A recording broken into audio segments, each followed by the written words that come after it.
if you think too, again, there's emotional skills, analytical skills, right? You can also think vertical, horizontal, or foundation and what you build on the foundation. This is the foundation. It's getting out of your own way, being in a collaborative state, putting your true self out there.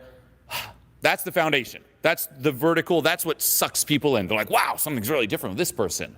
And then, of course, yeah, you can polish this, right? You can polish the words you use. You can then apply, for example, public speaking tips and tricks, and that's great, right? How do I move things forward? How do I explain it better? So it clicks here. That's the horizontal, moving things forward. But that comes after. If you don't have this foundation, all those little things only highlight the fact that you don't have this foundation. Right?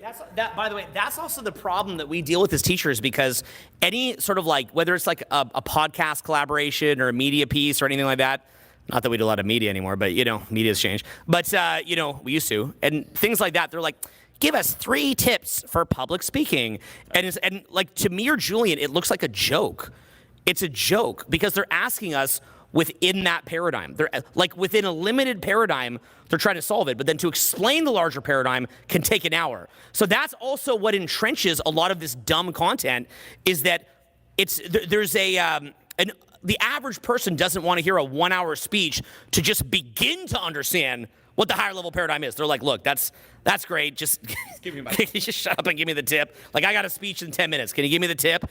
So, right? Sounds like my love life or something, So it's like, but it's like literally, it's like, that didn't make sense.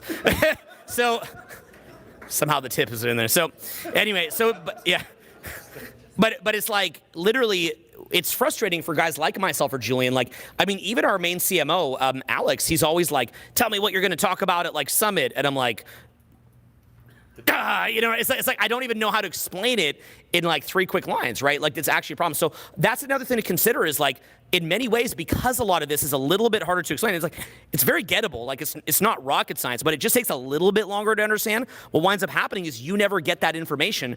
And the funny thing is, like, top level public speakers or communicators or people work on their social skills, all those people would understand this clear as day. But they get a fear that the average person won't understand it and that they won't get a big audience. But we're kind of crazy like that. Like, we're just like, who cares? Like, we're just gonna do what we're gonna do. So that's why we teach at that level. But it's also why we connect very, very deeply with the people who we teach, is because we will go to that level. So it's like, what you lose in breadth, you gain in depth, which has been like a really amazing thing for us. Like, if you actually think about it, we're an 8-figure business that operates off YouTube channels that, like, while being very big compared to the average person, are really not that big. Like, most of our clients who we coach have 1 million, 2 million, 5 million, 10 million, and we're sitting there with like a couple 100,000, but we actually have a bigger business than a lot of them because we have depth. We have depth of connection. So we actually try to really give you guys like what from our personal point of view, from, combined like almost 40 years of doing this, what we feel is going to help you the most. So that's kind of what we're getting at here. Yeah. Thanks, man. Yeah.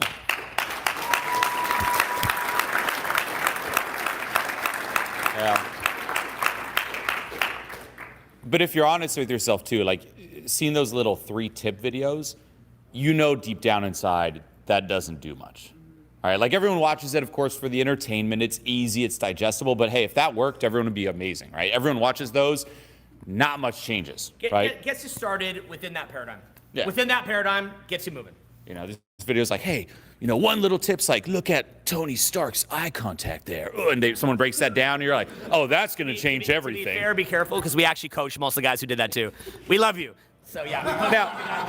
But here's the thing. It can be an amazing breakdown too, right? And getting to understand like subtleties in that is great, but that's not going to change it, right? There is no skipping this type of process. For you to truly change and improve your communication, how you come across connecting with people, you got to take the deep plunge. Like, this is a deep journey, really diving into all the things that have been running you, diving into your past, all the conditioning, all the programming, getting back in touch with who you are at a core before all of that, right? Linking it back to what Owen was saying too, with like, be yourself. Be yourself is amazing advice. The problem is, none of you are being yourselves. None of us are. We've put on this front, right? We've been conditioned into it. We've been acting through this fake self for so long. We've convinced ourselves that's you. It isn't. Being yourself actually means unlearn the fake front and rediscover your true self, who you were before all the stifling, who you are still today in those little glimpses where you do feel comfortable, right? Perhaps with close friends, family members, suddenly you do unleash, right? Or if you build momentum, you have those glimpses where, oh, you're loud, you're charismatic, you're fun, you're not forcing it, it just happens. Well, what's getting in the way? What's blocking you from doing that?